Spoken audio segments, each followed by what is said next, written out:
또 이렇게 탑픽 종목이 바뀌는 것 같죠? 네, 그렇습니다.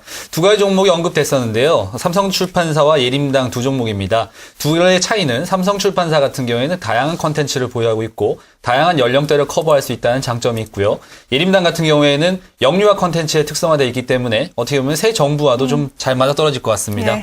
여러 가지 기대감이 있는 두 종목까지 저희가 같이 알아봤습니다. 다음 이슈 한번 알아보겠습니다. 네, 어제장을 좀 돌아보겠습니다. 어제장을 되돌아보면 시장 배당락 이슈에 크게 한번 출렁일 줄 네. 알았는데 오히려 양지수 모두 상승권에서 마감이 됐습니다. 시장에서는 배당락 충격 없었다라는 그런 평가가 나오고 있는데요. 팀장님 어떻게 보고 계셨나요? 네, 어제 같은 경우는 사실상 제가 이제 많은 애널리스트들하고 만나면서 네. 얘기를 네. 하면서 그런 얘기들을 했습니다. 이번에 배당락 충격이 없을 것이다라는 얘기가 좀 우세했는데요.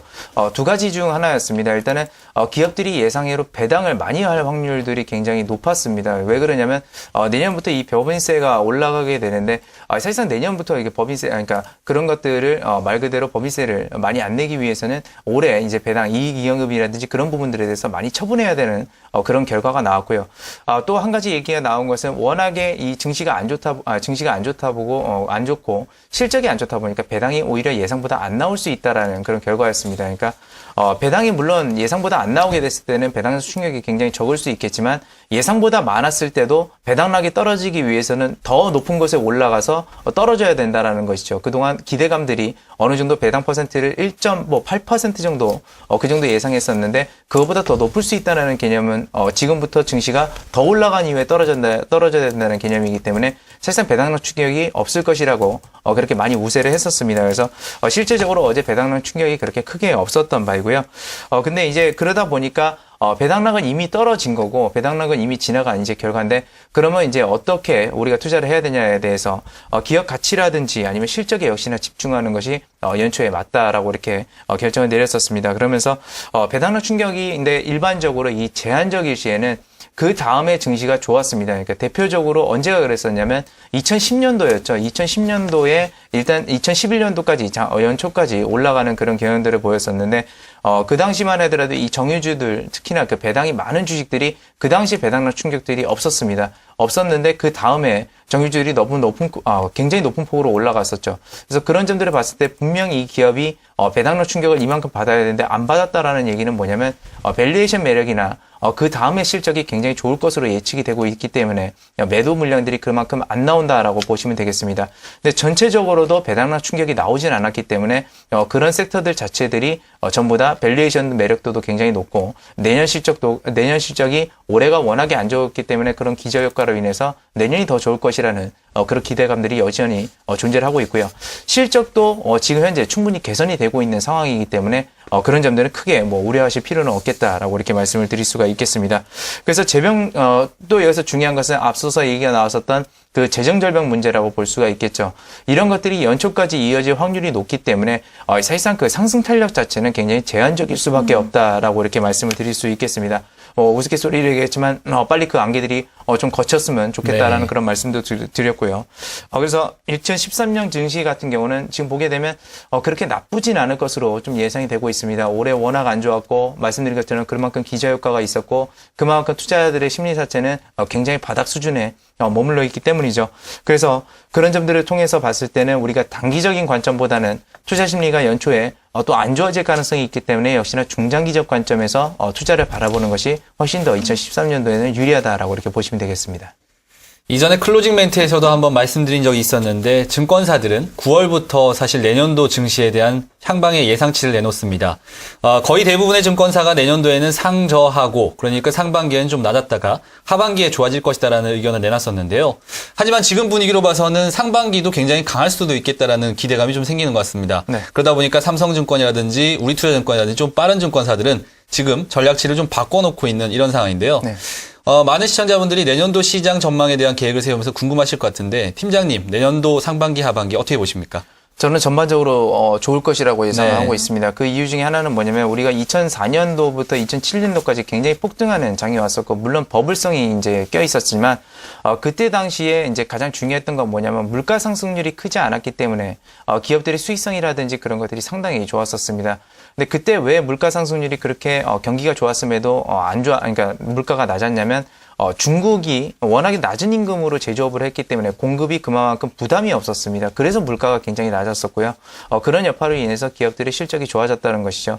근데 최근에 들어서는 중국의 임금이 상승하고 있기 때문에 그런 부분들이 물론 부담이 되지만 많은 기업들이 그래서 그 중국의 임금 부담이라든지 이런 것들을 피해서 어디로 가냐면 베트남이라든지 이런 동남아시아 국가들로 많이 공장을 이전했습니다. 그런 쪽으로 봤을 때는 물론 중국만큼의 그 공급 물량을 저가의 물량을 내놓을 수는 없지만 일단은 베트남이나 동남아시아 이쪽으로 봤을 때는 그만큼 물가의 효과를 낮출 수가 있다라는 것이죠. 그럴 때 당연히 기업의 수익성은 굉장히 좋아질 확률이 높습니다. 그래서 내년장을 봤을 때 물론 2004년부터 2007년까지 그런 폭등장이 오기는 힘들 것이다라고 이렇게 예상하고 있지만 그래도 그런 점들이 작용을 하면서 증시는 좀 이렇게 안정적으로 2013년 상반기와 하반기 좀 긍정적으로 가지 않을까 그렇게 보고 있습니다. 네, 전반적으로 2013년 괜찮을 것이다 이런 긍정적인 평가가 나왔는데요. 그래도 한 가지 좀 찝찝한 게 재정절벽 이슈도 아직 합의되어 있지 않은 상황이죠. 이 현실적으로는 계속 어려운 상황이 전반적으로 나타나고 있는 것 같아요. 그런 만큼 2013년에도 이 개별 종목들, 특히 중소형주 쪽으로 매기가 쏠릴 것이다라는 그런 분석들이 많이 나오고 있는 것 같습니다. 아니나 다를까 요 며칠 코스닥 시장이 좀 강세를 보이는 움직임이었는데요. 팀장님, 1월 효과 이런 부분에서 좀 기대를 해봐도 될까요? 네, 1월 효과 같은 경우는 거의 그러니까 매년 나왔었습니다. 네. 그 확률적으로 한 80% 이상 그러니까 12월 달에 사서 1월 달에 팔게 됐을 때는 굉장히 높은 수익률을 올렸었는데요. 일단은 그 연말에 올해도 마찬가지였습니다. 연말 수익률 관리라든지 그런 부분에 있어서 기관 투자자들이 굉장히 많은 매도세가 나왔었습니다. 특히나 그 섹터들 자체가 기존에 많이 매수를 했었던 뭐 예를 들어서 게임이라든지 엔터주라든지 이런 쪽으로 몰렸다가 그런 것들이 내려오면서 상당히 코스닥 시장이 또 이제 급락을 하는 모습들을 보였죠. 근데 그런 매도 물량들이 이제 진정이 됐고 매도할 만큼 많이 매도를 했습니다. 그리고 연말이 왔기 때문에 역시나 다시 한번 포트폴리오 구성에 있어서 매수를 해야 된다는 개념이죠. 근데 그 이전에 놓고 보게 되면 코스닥 지수가 550선, 530선 정도에 이제 도달했을 때 PER 지수가 코스닥이 얼마 정도 됐었냐면 30배가 넘어가는 수준이었습니다. 일부 그 주도 섹터 같은 경우는 50배가 넘어가는 평균적으로 50배가 넘어가는 굉장히 고평가 상태였고요. 그런 점들이 지금까지 내려오면서 물론 아직도 코스피보다는 약간 높은 상태에 있지만 그래도 개별 종목들로 봐봤을 때는 그렇게 높은 수준은 아니다라고 이렇게 말씀드리면서 일단 1월 효과가 유효하지 않을까 그렇게 말씀드릴 수 있겠고요. 앞서서 말씀드렸던 그 추가적 매물 압박은 여전히 낮은 상황이다라고 이렇게 보시면 되겠습니다. 그만큼 밸류에이션 매력이 또 증가했다는 뜻으로 받아들일 수 있겠고요. 그다음에 이제 중요한 것은 연초가 됐을 때 역시나 그 기관 투자자들, 특히나 펀드 매니저들은 이 포트폴리오를 재구성해서 가야 됩니다. 그럴 때 이제 성장률이 높고 역시나 가격적 메리트가 높은 기업들에 대해서 다시 한번 매수세를 보일 확률이 높은데 코스닥 시장이 워낙에 많이 급락을 했기 때문에 그런 부분들에 대해서 이제 선별적으로 역시나 매수를 할 확률들이 높다. 그래서 그런 기관 투자자들이 매수를 보였을 때는 집중적으로 중소형주에 몰릴 확률이 굉장히 높기 때문에 그런 부분들이 1월 효과를 나타낼 수 있는 확률이 높다라는 점 또 하나 말씀을 드릴 수 있겠습니다. 그래서 일단은 단기적으로 봤을 때는 시장은 아무래도 지금 IT주들이 굉장히 유리한 그런 측면들이 있습니다. 그런 점들이 있기 때문에 단기적으로는 IT 업종들에 대해서 매수세를 더 강하게 보일 확률은 높지만 이 IT 부품주들이 굉장히 높게 올라오면서 밸류에이션 매력이 점차 사라지고 있기 때문에 사실상 어디까지 상승할지 언제 폭락할지 그건 또 모르는 상황입니다. 근데 여기서 또 한 가지 옮겨갈 수 있는 상황은 뭐냐면 이제 ICT, 그러니까 IT 융합 산업들이 계속해서 점차적으로 진행이 되고 있다라는 것이죠. 그런 점들을 봤을 때 물론 단기적으로 IT에 집중하면서 올라갈 수가 있겠지만 그 뒤에는 ICT 쪽으로 옮겨갈 확률이 굉장히 높다라는 거 말씀드리면서 단기적으로는 IT 섹터 그리고 중장기적으로는 ICT, 그러니까 IT 융합 산업 섹터로 투자 전략을 좀 제시를 해드리도록 하겠습니다. 네, 여전히 계속되고 있는 거는 연말보다는 내년도에 대한 기대감이 더 풍부하다는 내용인 것 같습니다. 기대처럼 참 좋았으면 좋겠다라는 바람도 좀 가져보게 되네요. 끝으로 하나 더 질문 드리도록 하겠습니다. 시청자 여러분 가장 궁금하실 것 같은데요. 네. 연말이고 또 새해가 오지 않습니까? 시청자 여러분께 만약에 선물을 드린다면 좀 괜찮은 종목 한두 종목 골라주신다면 어떤 종목이 있을까요?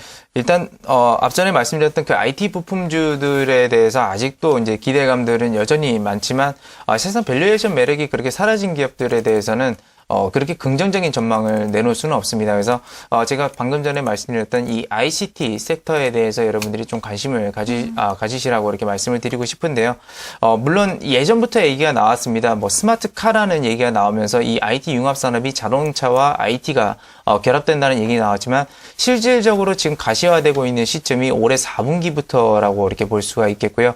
그런 점들을 봤을 때는 일단 1분기부터는 실적 개선세가 나올 수 있다라는 점입니다. 그래서 그런 점들을 통해서 봤을 때는 대표적으로 스마트카 관련주라고 한다면 MDS 테크라든지 유비벨럭스 그리고 오늘 장에서도 좀 급등을 하고 있는데 인포뱅크도 역시나 이 스마트카 관련 IT 융합 산업의 관련주입니다. 그래서 그런 부분들 중소형주 중심으로 보신다면 역시나 이런 종목들에 대해서 내년 실적 개선세가 이어지게 것이기 때문에 그런 부분들에 대해서 한번 투자를 해보시는 것도 좋은 전략이다라고 말씀드리겠고요. 그 다음에 이제 화학주나 철강주에 대해서도 여전히 관심은 필요한 시점입니다. 가장 섹터 중에서 밸류에이션이 낮은 종목이고 그리고 그런 부분들은 우리 실생활에서도 가장 많이 쓰이는 부분이기 때문에 중장기적 관점에서는 이 철강 화학 업종들도 여전히 매력적인 섹터다라고 이렇게 볼 수가 있겠습니다. 네, 이슈에 이어서 종목까지 정리해봤습니다. 내년도 좀 기대가 되는 종목들을 제가 좀 정리를 해드릴게요. ICT 산업에 대해서 스마트카 관련된 종목들이 좀 기대된다는 의견이 제시되었고요. MDS 테크, 유비벨록스, 인포뱅크입니다. 이렇게 세 종목 제시되었습니다. 또한 전체적인 업종에서는 그동안 낙폭이 좀 심했었던 철강 화학주에 대해서도 이제 좀 관심을 가져봐야 될 시점이라고 하시니까요. 잘 참고해서 한번 대응해 보시기 바라겠습니다. 네, 지금까지 이성규 팀장과 함께 이슈앤뉴스 얘기 나눠봤습니다. 팀장님 오늘 도움 말씀 고맙습니다. 네, 감사합니다. 감사합니다.